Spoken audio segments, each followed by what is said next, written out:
Now, speaking of financial solutions, the Finance Ministry is finally set to unveil its $128 billion budget plan for 2021. And none too soon, as Attorney General Mandelblit is demanding that it be submitted in time for Knesset approval. Well, joining me to discuss it is ILTV consumer behavior expert, Dr. Vili Abraham. Doctor, thank you so much for being with us. Now, what do you make of this new budget plan? It's got 15 billion shekels more than what was approved or unapproved for 2020.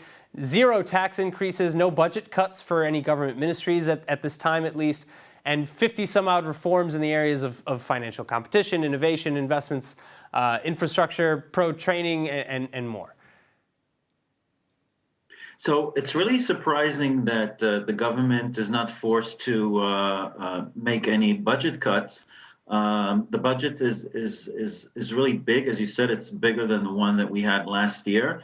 And I think one of the more interesting things is that the government thinks that it doesn't have to cut the budget because there are expectations for economic growth. If we look at projections for next year, the economy is expected to increase somewhere between 4.5% and 5%, which is excellent. And that's as opposed to this year, when it shrank by 7%.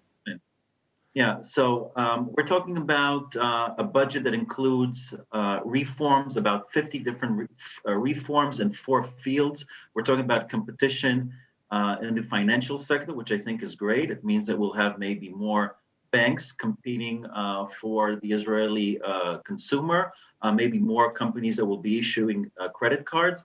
Innovation investment in the high-tech infrastructure, which is great. We're also talking about deployment of optical fibers. We're a bit behind in comparison to other countries as far as the speed of the internet is concerned. Well, and you're talking about all the way out to the periphery as well, yeah?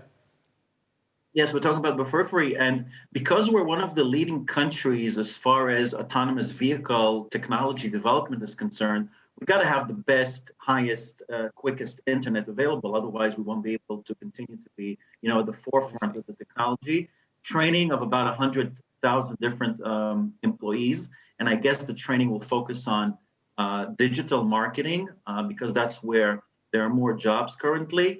And also reforms as far as import regulation is concerned. And I think this is great because we just heard Benjamin Netanyahu say that he wants to increase competition in Israel. He wants Israelis to buy more domestic products. Absolutely. If you want to do that, you have to increase competition because now as far as ordering online and getting things delivered quickly, we're really far behind the United States. So we gotta push there a little bit. So my final question real quick, do you think that we have a chance of passing it? Well, I think we do. There are a lot of efforts to do so, and it has to be approved by the 23rd of December.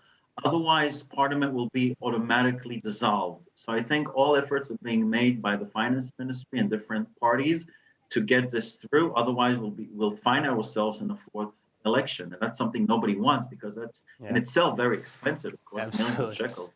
All right. Well, Dr. Vili Abraham, thank you so much for your insights. Thank you. It was a pleasure.